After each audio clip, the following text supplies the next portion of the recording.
Do you want more horror hour? Is every day Halloween? Are you tired of using seances and spirit boards to talk to the graveyard gang? Oh, and you should join the Halloween Horror Hour Patreon. Different tiers are going to get you different things like movie watch-alongs with the group, early access to some of our episodes, new merchandise, and even perks at live events. Man, that sounds pretty great. Yes. Your support not only helps us make more of the show, but is vital to sustaining the platform that gets you all of these independent short films. So join the Halloween Horror Hour Patreon today. We have such shorts to show you.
Hello, folks, and welcome to a special horror-romantic episode of the Halloween Horror Hour, the Undead dating game.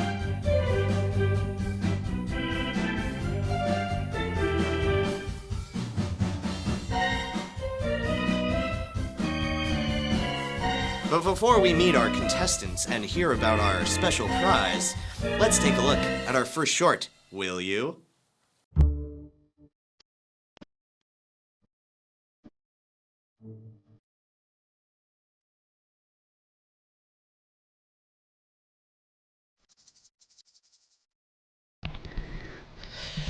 All right, Alex, ready? No. I can't. It isn't perfect. This isn't good enough. The store didn't have the exact type of flowers that she wanted. The music's too cheesy. How's my breath? It's going to be fine. She'll love whatever you do. And I'll be here the entire time to catch the magic moment on camera. If it all goes to hell, at least we can go viral. It'll be fine. Just be cool, breathe, and just act natural, and it'll all work out. Asking Josie to prom means a lot to me, Mo. My mom and dad went to prom together. Are you listening to yourself? You're acting like you're asking her to marry you. This is just prom we're talking about. It's a dance. It's not life or death. Oh, here she comes. Quick, go! Alex, the music!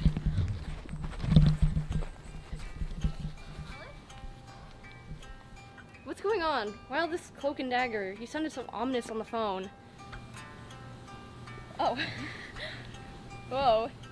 What's all this? Is this what I think it is? I like it. Alex, what are you waiting for? It's go time. Okay. Josie, we've been dating for almost 1 month. And to me, it's felt like the best 4 weeks of my life. You really get me. So, I was wondering, Yes? will you... Will I... What the hell? That was weird. Must have been a glitch. I knew something would happen. Alex, just ask again. Right. So, Josie, will you go to prom with me?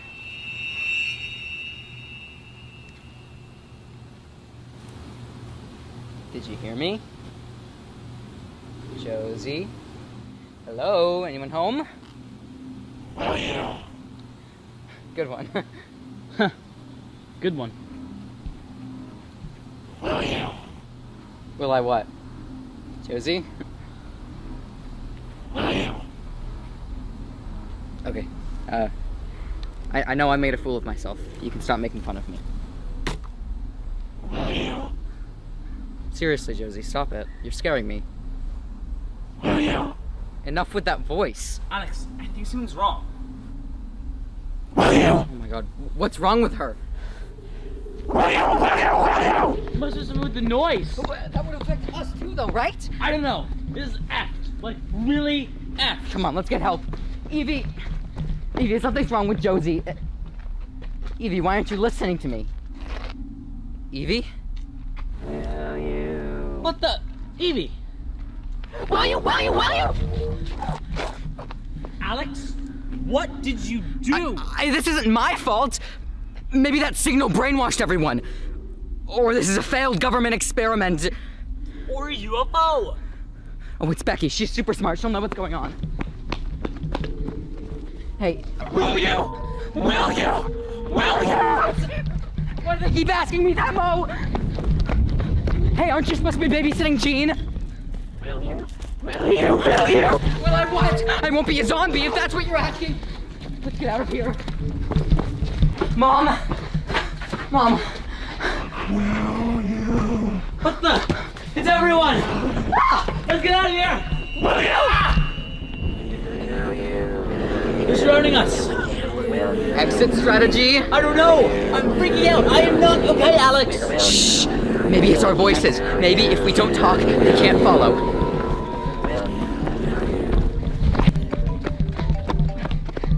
It's my dad. He's not here. Maybe he's not infected. Dad, are you there? It's everyone. Run for your life! No. Everyone's gone in the head. It's like a Twilight Zone episode or something. What's that? Never mind. What can we do? Alex. We need to save everyone. I'm thinking. Run! Are they singing?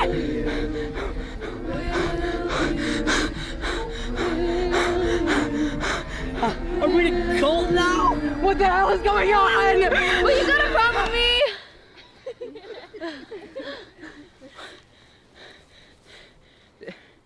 This was all an elaborate promposal? Yep. To scare me to death? Didn't you like it? At least a little bit. Not yet, but maybe I will tomorrow. So, what's your answer? Will you go to prom with me? Of course! This is definitely going to be a viral sensation. I can do the voice into the camera again if you want. Your faces were amazing when you saw us. They really were. Yeah, it was so hard not to break. Mom, why didn't you tell me? You know, I just love a good scary movie.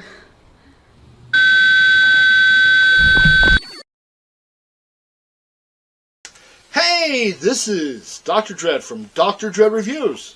You can find me by hashtag Dr. Dread Reviews. And I'm here with my co-host, Bucky. And I just want to let you know that you're watching the Halloween Horror Hour. Yes! Keep it scary, my friends. Keep it scary, keep it scary. Bucky, cut that film. Cut that film, cut that film. Cut it, cut it, cut it! Introducing Barlow's Kids Meals, made from real kids. Wait, what? And now back to our game. Can our announcer please let us know what our special prize for our contestants will be this evening?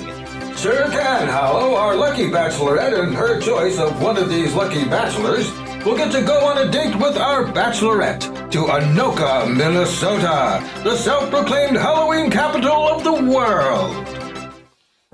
Tonight, Scary Ghost, you will have your option of our 3 bachelors. What's your first question? Contestant number 1, what's your biggest struggle in unlife? Well, I tend to fall apart, but I have been working on myself lately. Contestant number 3, where do you see yourself in 5 years? I really don't see myself that often. But now that I reflect upon it, I suppose I like this graveyard. Well, things are really heating up, just like the climax of our next film. Let's check it out.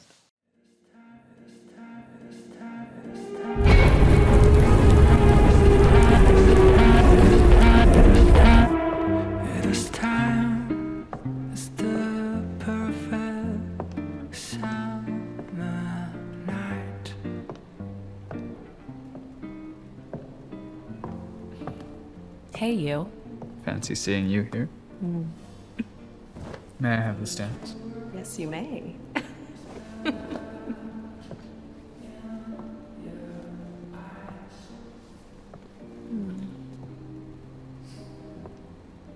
This was a nice night, wasn't it? It was a bit chaotic, but I think we made the most of it. You mean the Theo thing, or my sister? Oh, both. Theo trying to carry that whole case inside and tripping over the curb and breaking all of the glasses in the entrance. And then your sister, wow. Ooh. Turning the urinals into puke buckets? Yeah, she's wild. I do remember people saying to avoid the entrance, though. All the glass and blood. That was a chaotic night, wasn't it? Yeah, but I had you. That's all I needed. You look stunning. As usual. Thank you.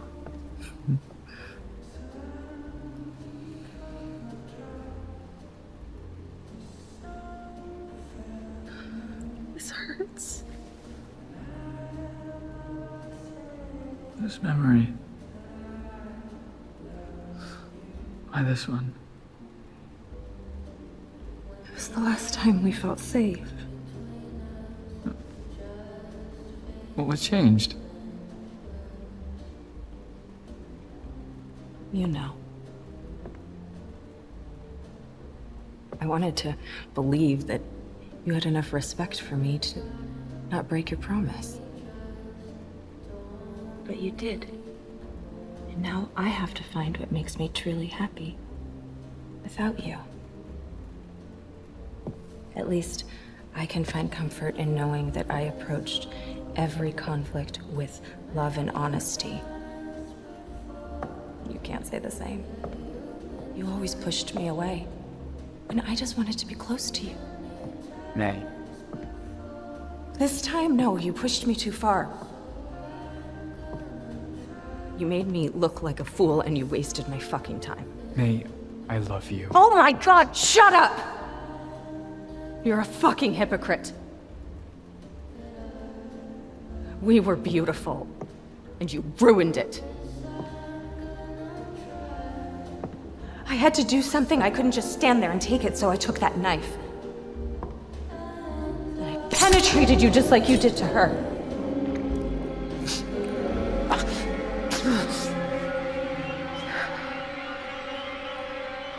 You fucking stabbed me. Are you kidding me? Well, I regretted it at first. Watching you bleed out on the floor and gasp for air. I think I punctured a lung.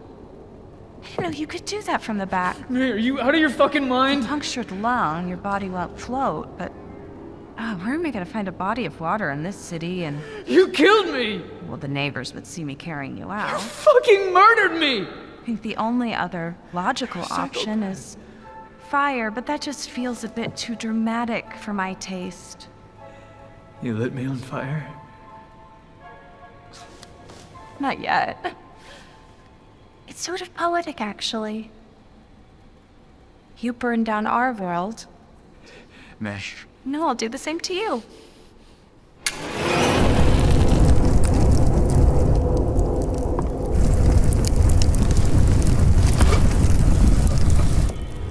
Think of it as a motif.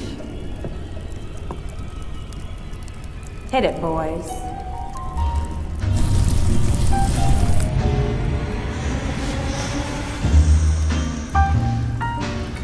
No one to worry where I am. to come home. Staying up till 3 a.m. I'm always out on the town. You're nowhere to be found. And when our song comes on, I just hum alone and order another round. Swear I'm happy on my own, happy on my own. I'm happy on my own, happy on my own. I'm happy on my own, I'm happy on my own. I'm happy on my own. Happy on my own, happy on my own, happy on my own, happy on my own. Hey, what are you doing?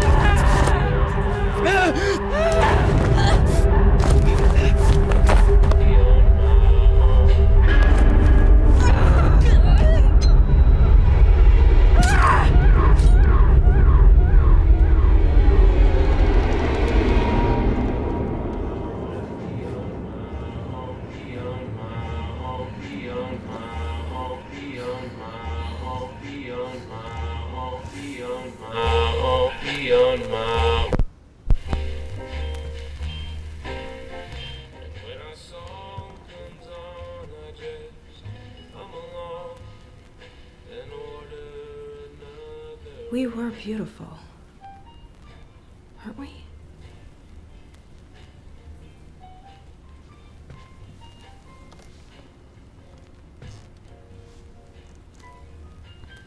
Yes. I agree. Just one last dance, though.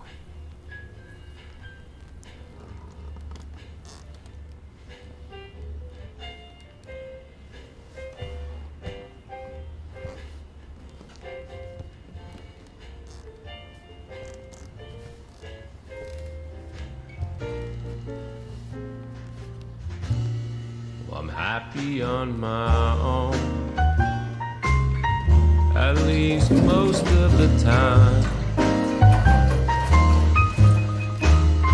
I guess some of the time, maybe none of the time. I'm happy, happy on my own.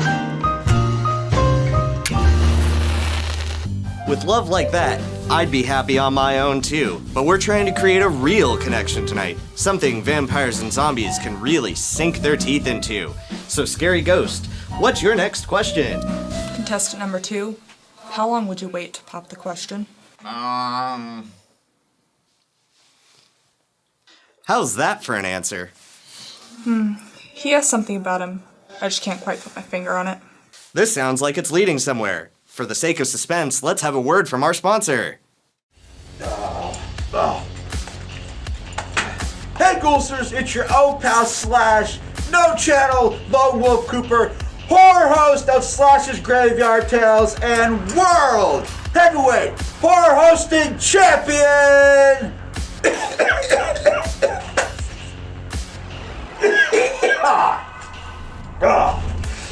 And you are watching the Halloween Horror Hour on Scary TV. It's one hell of a time. Introducing Barlow's Kids Meals, made from real kids. Wait, what?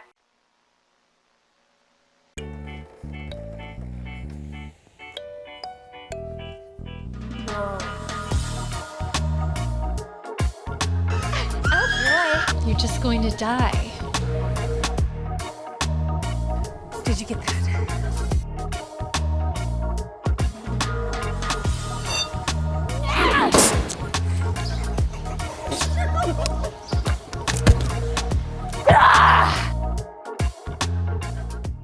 Hello, fermented folks.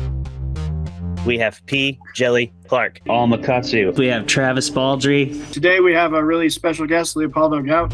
Are you reeling it in and defending Clown? I am. Earth doesn't even exist in Battlestar Galactica. This show me heartburn. I was like, I loves it, I hates it. It's called All Fluff. Oh! If you didn't know how I actually feel about The Mandalorian, don't worry. This is it right here.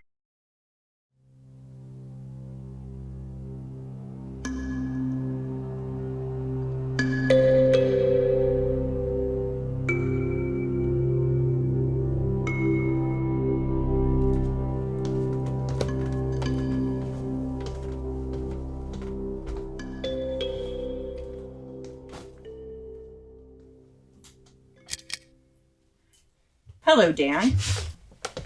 Mom? Why is Dr. Sessler here? Don't play stupid, Dan. Now, Susan, this isn't meant to be hostile. I'm not the one who's hostile.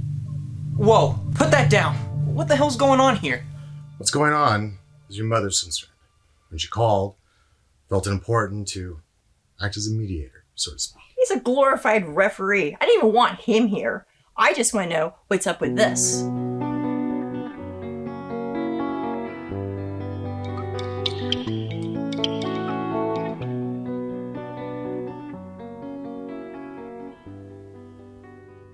Oh, that. Yeah, I ran out. I have to go pick up a refill now, actually. Good one, Dan. But don't run. You'll look guilty. How often are you taking your meds? Once a day. Just like you said. You may recall I've upped your dose to twice a day, every 12 hours. Are you still seeing Kurt? Kurt? Last time I seen him was 2 years ago when you started me on the meds. You mean after you killed my cat? Susan, please. Did you kill my fish? You know, this isn't the Bates Motel, and that fish wasn't a showering blonde! Wait, are you blaming that on me? Nobody's blaming you for anything. Okay, I'll just say that I believe you're taking the meds. Because if you really are, there's absolutely no reason for us to be concerned about any violent tendencies. Thank you. What a crock. He is a Buffalo Bill in the making. Mom! Shut up before I turn you into veal. Okay. We just all need to calm down. Okay, now, just all relax. Can we have some tea?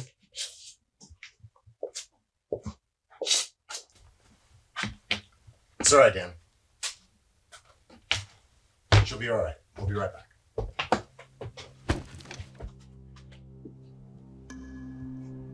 Man. And the day was going pretty good there for a while. I didn't kill the fish. Oh, I know that. But you should know, she's never gonna let you live that down. Look, I wasn't here when that happened. The cat, I mean. I know you must feel some guilt over it. No, not really.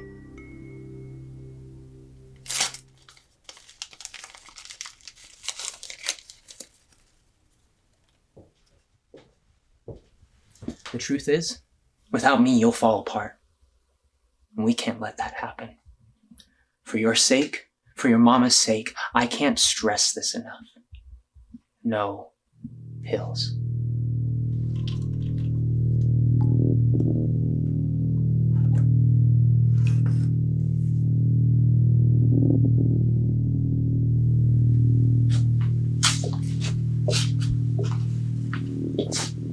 Sorry, it's kind of cold. Well, let's relax a bit before we continue.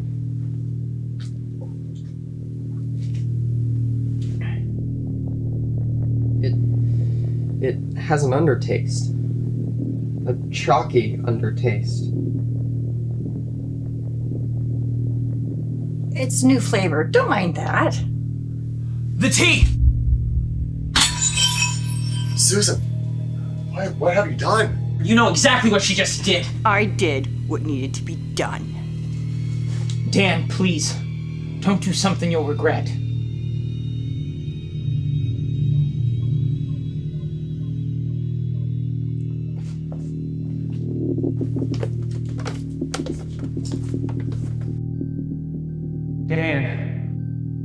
Dan, don't do something you'll regret.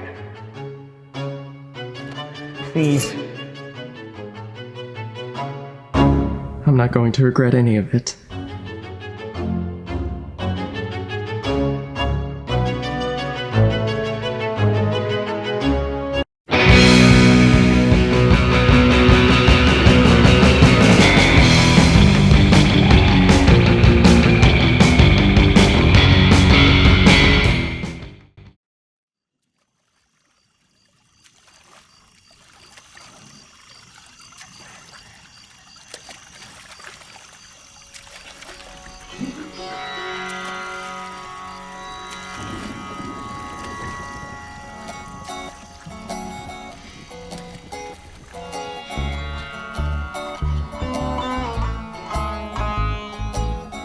Louisiana, New Orleans, along the bayou through the cypress trees.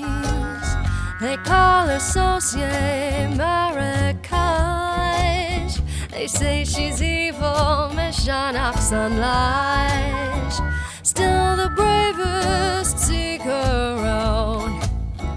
This enchantress they've heard so much about.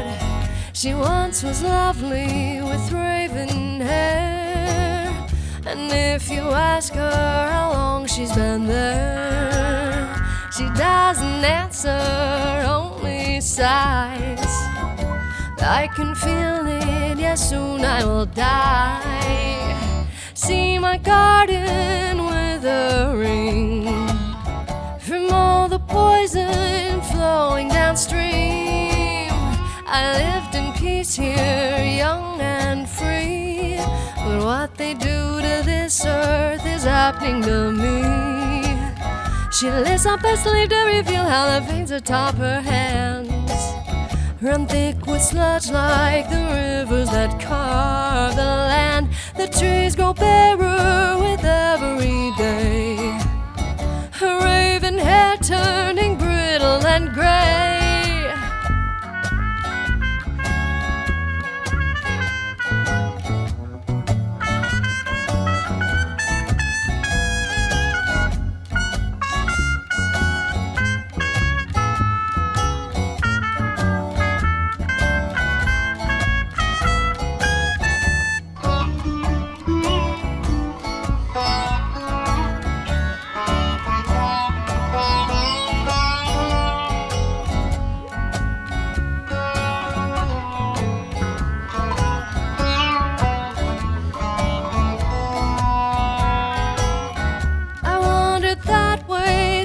Last night, no body left to decay, she'd escaped into light.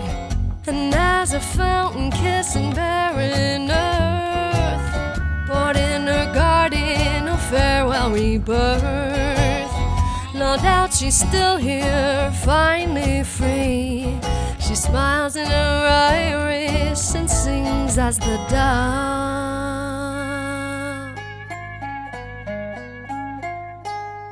on the breeze.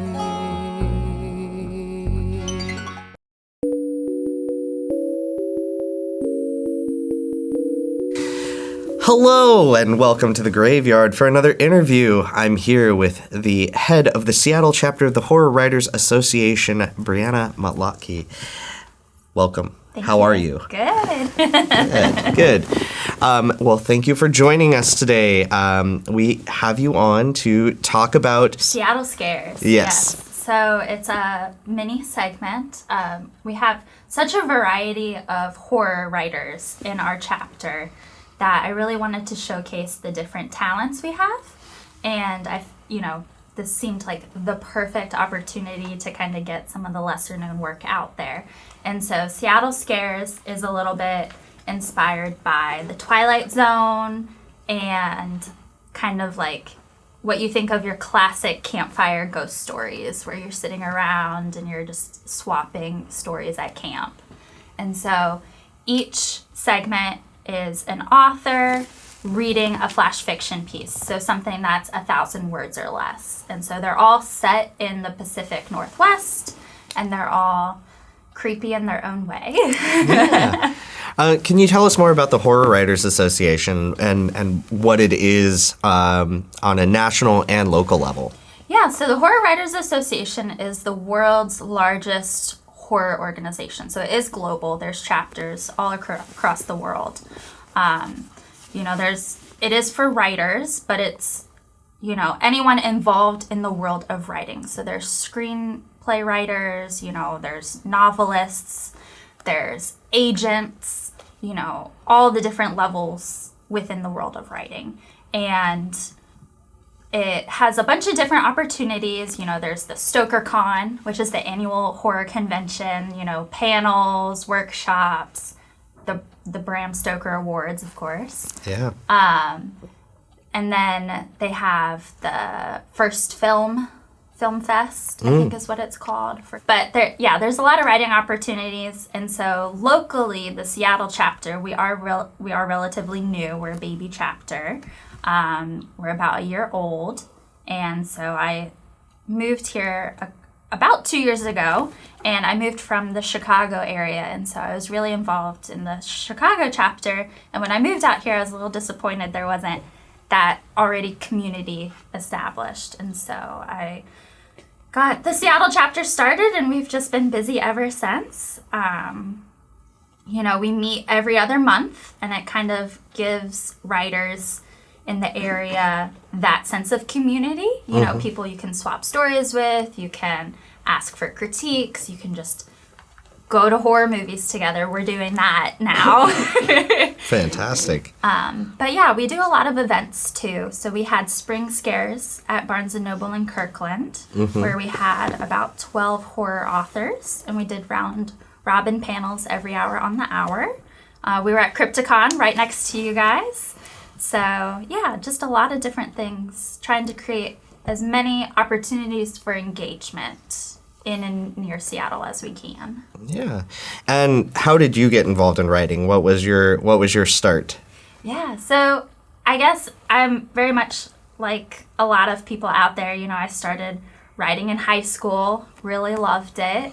My background is in costume design, actually, and so I was really more into that aspect of everything. And it wasn't until kind of COVID happened and all of my plays and projects got shut down that I was like, oh, what else am I going to do? And so I really got back into writing and started to seek publication at that point. And so kind of switched gears. And you are a published author. What can people find from you out there? What projects have you gotten published that folks can access? Yeah, so I actually have over 90 publications, all in different anthologies, magazines, all of that. But as far as standalone projects, I have a horror poetry collection called Fashion Trends, Deadly Ends. And so it's that perfect blend of costume design, fashion history, and body horror. And so it takes you head to toe from the different grisly fashion trends, all the way back to, I think, like the 1600s. And so you get a little image, maybe a silhouette, or a nice illustration, some research, and then some terrifying poetry. Yeah. And you actually helped figure out some of the fashion for our segment, The Pale Parade, the histories of Halloween. Yeah, a little bit of consulting, some research. Yeah, so very much appreciate that. Why is horror the medium you choose to tell stories in? Yeah, so it's one of those things, I feel like horror and being scared is a very universal feeling. And so while it might not be your nightmare, it still just makes you think a little bit more. And so I really enjoy that aspect of horror. And I like, leaving things maybe unsaid, a little bit of mystery. And so it's just the most fun I've found so far, trying to write fiction, or I write romance as well. And horror is just that sweet spot. It's the most fun. Do you have a favorite horror story recommendation that people should be reading? I usually ask people movie, but you could answer that too. Do you have a favorite horror movie? I mean, I have a couple favorite horror movies. One is The Others. Mm-hmm. That's just one of those films, like you watch it for the first time and that kind of feeling, you're like, oh, I love that. The 90s Dracula movie with Gary Oldman is my favorite. I know some people are like, it's not horror, but it kind of is. Gorgeous costuming, of course. Yeah. Yep. Absolutely. But that's probably, you know, Dracula's my favorite book, and a little cliche, right, as a horror writer. But it's a very unique book.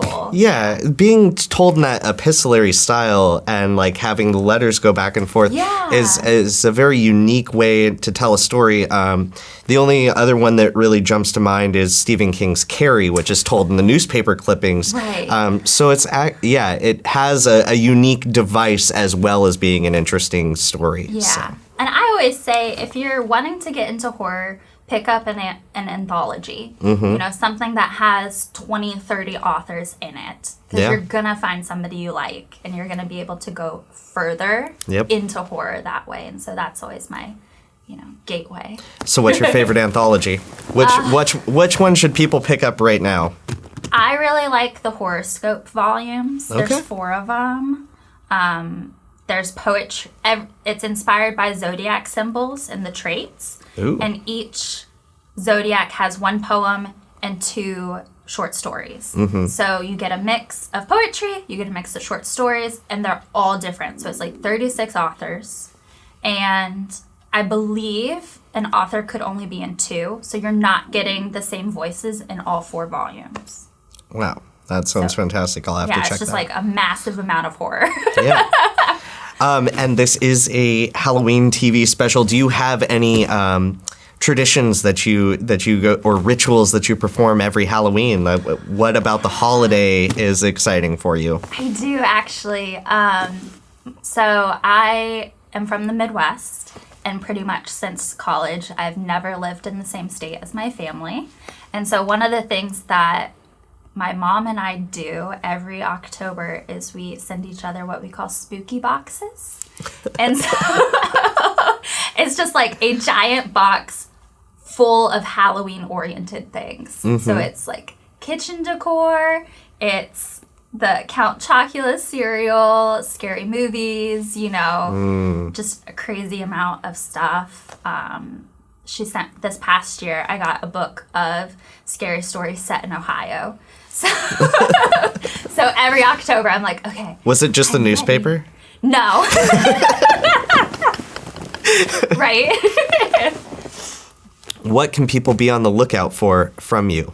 Yeah, so my most recent horror poetry collection called Lost Cherry was just published with January Ember Press this past August. And so you can find it online at Barnes & Noble and a bunch of local bookstores near the Seattle area. Fantastic. Well, thank you so much for joining us today, Brianna. Yeah, thanks for having me. I will give you the handshake goodbye. We'll talk again soon. Yes, thanks. Tonight on Seattle Scares, Nobody Gets Heard, written and performed by Clay Vermolum. You see it, don't you? Mocking in mirrors, sneering from still water, glaring off sun-streaked windows. The smiler follows you everywhere, you think. When you sleep, when you work, when you walk the dog, when you eat or drink. Definitely when you drink. It screams, you whisper, it laughs, you plead, it waits, but nobody gets heard. And if you ever let it in, only Smiler gets seen. It's there now, in the shattered shards of glass, skeletal remnants jutting jagged from the window frame, wiggling as the breeze blows dusty drifts of snow inside from the balcony and onto Chris's pristinely vacuumed white carpet, blending in, melting away. You shiver. It smiles, white teeth slitting the otherwise featureless face, but Chris isn't there. Not anymore.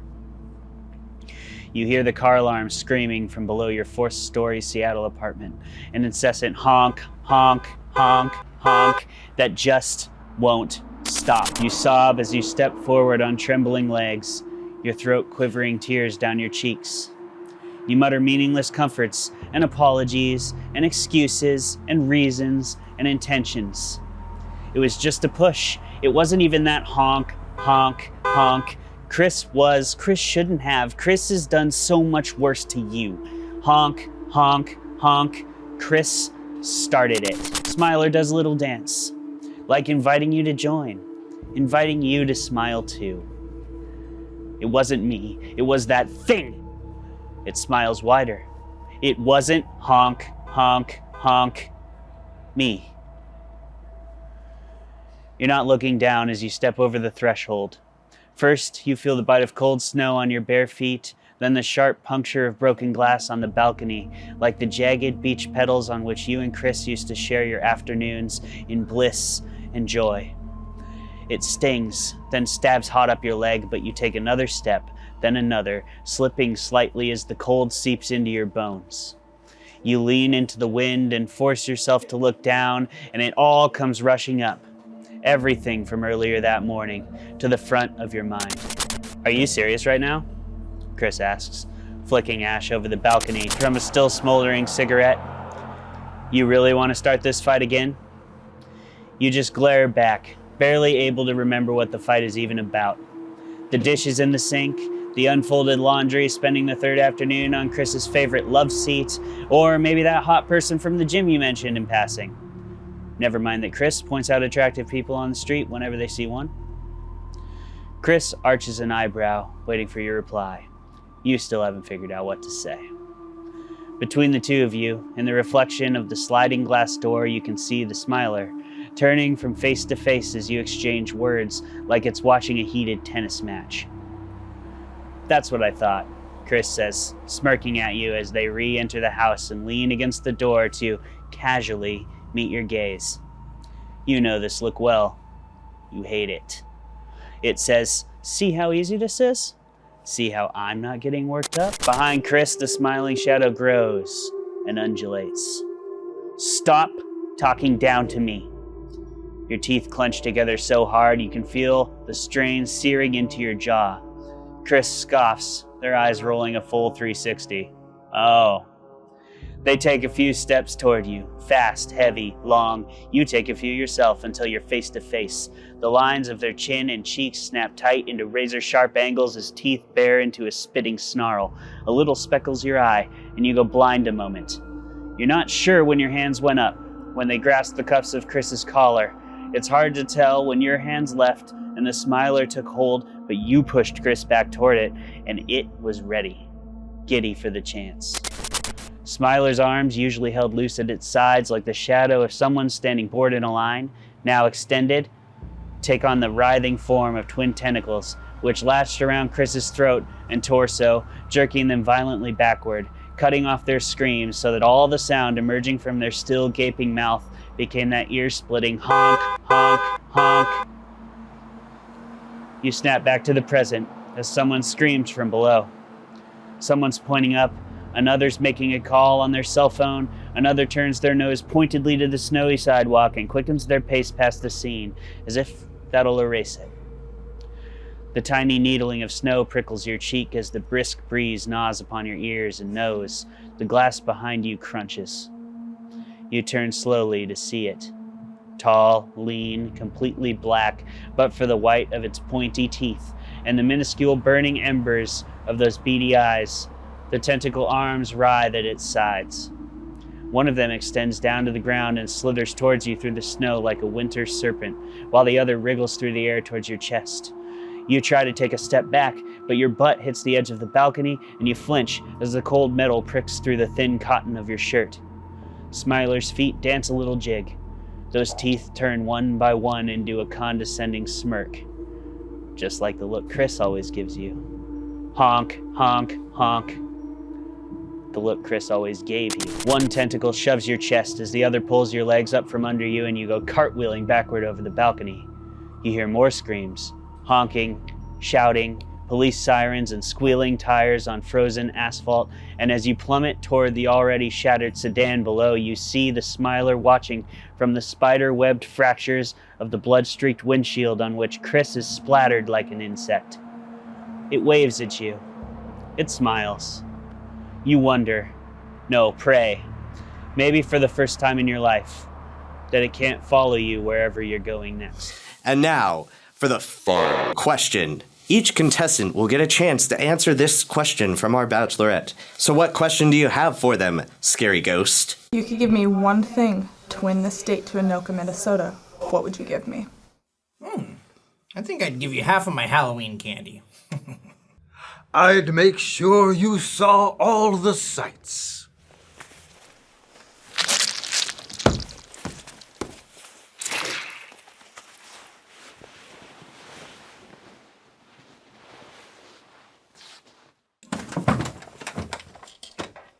That's all I need to see. Contestant number 2 is my choice. Well, there you have it, folks. Love is in the air. Let's take a look at our last short film for the evening.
I'm here for pickup. Name, please? Ruth Moses. One moment. No, she doesn't even know me. Everything all right back there?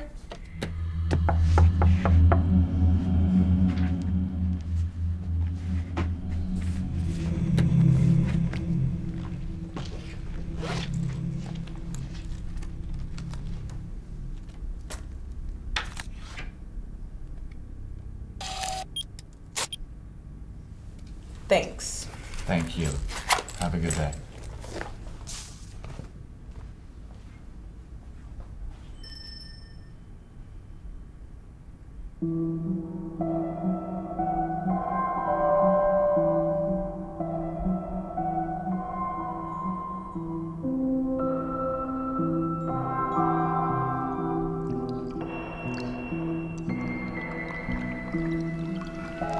She thought you were dumb, you know that, right? She didn't say that. She didn't have to say it. Everyone thinks you're dumb, Davey. And it's pathetic that you don't see that.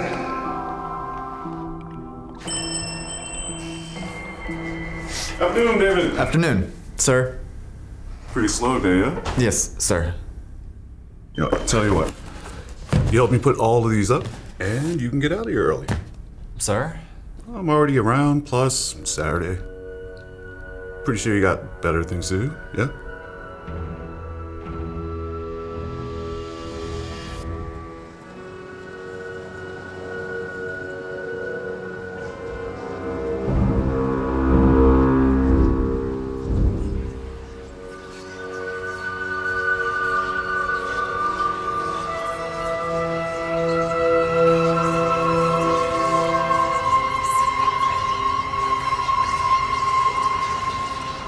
Mr. Ellis knows you don't have anything better to do on a Saturday night, Davey.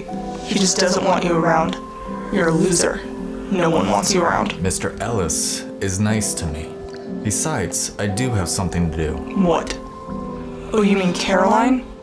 You don't think she was serious, do you? She invited me to hear her sing. She was being polite.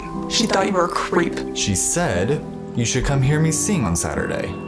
You know it's gonna happen again, right? It will always happen, Davey. Because you're pathetic and disgusting. Shut up. You don't know that. I know everything about you. And I know what you need.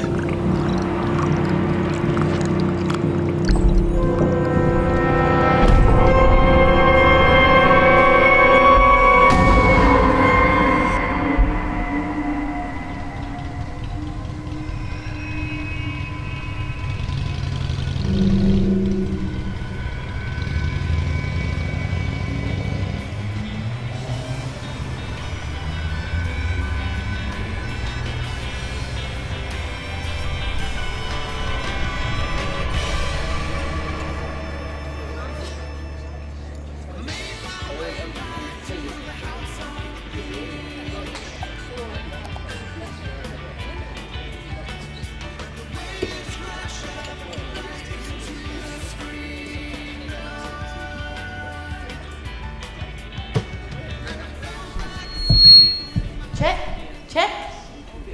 Hi, I'm Caroline. And this is a little song I wrote, and I hope you enjoy it.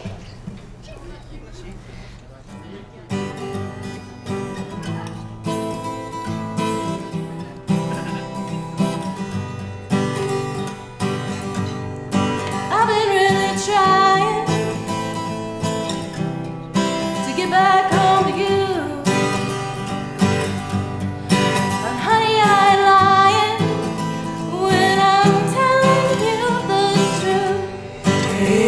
I can get you off of my mind.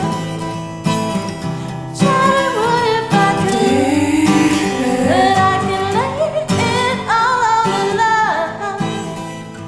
The time needed me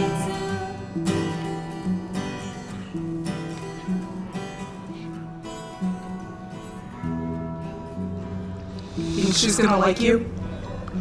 You're a loser. You hear me, Davey? And it isn't gonna ever stop. You're too dumb to make it stop. Everyone here knows you're pathetic. You reek like loser. And whether they say so or not, they'll hate you.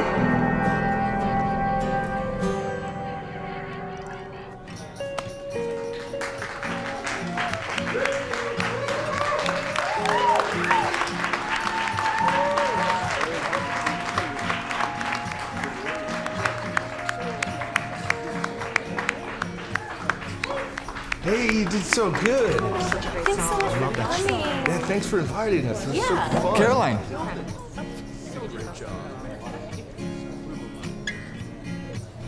I'm sorry? It's David. From the frame shop. You had a painting framed on Tuesday? Oh, right, David. Thanks for coming. Yeah, it's no problem, you know.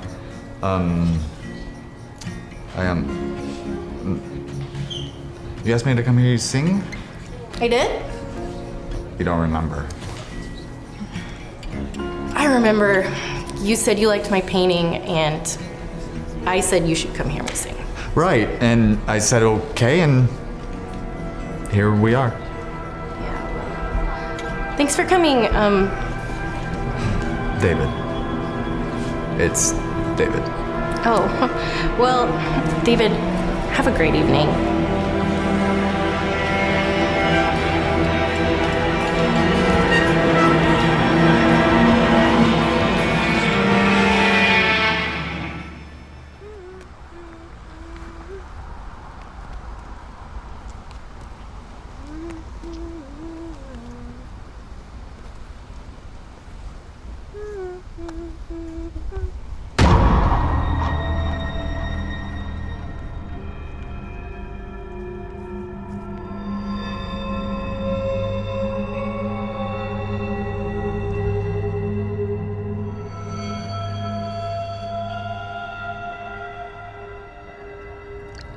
I told you, she doesn't even remember you.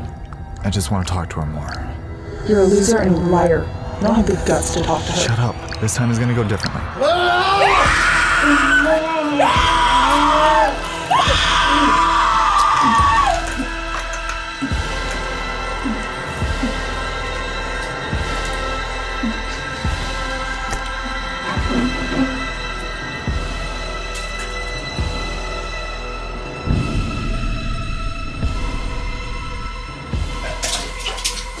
I don't blame you enough. If you do. No. No, I'm told you. I'm not doing that anymore.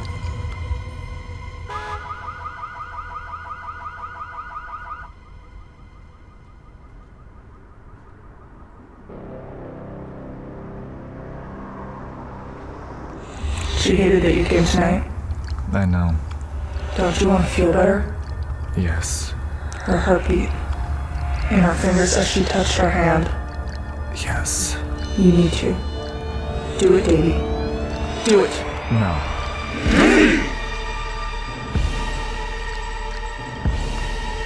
No.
Davy.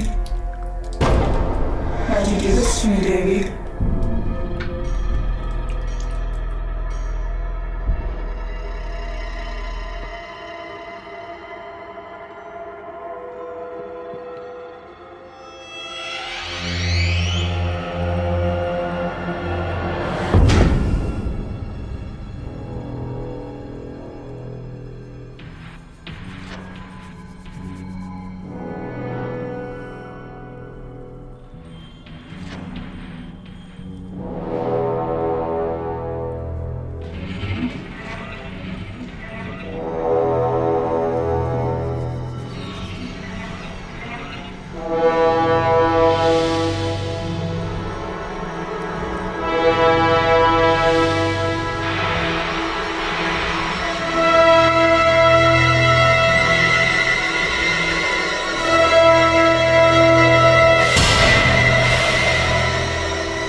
Did you do it?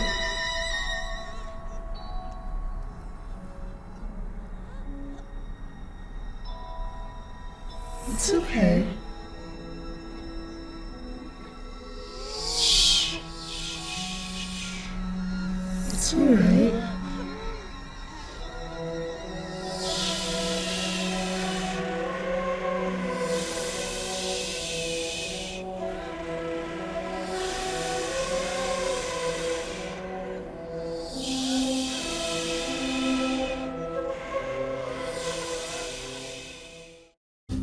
Hey, from Dead Media's favorite Undead, Graveyard Gang, thanks for joining, folks. The Undead dating game has been brought to you by the Halloween Horror Hour, Seattle's Scryety Show. We'll be back next time with so many more shorts to show you.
Leisure suit, you know? I hear Anoka's nice. Anoka these cans. Little.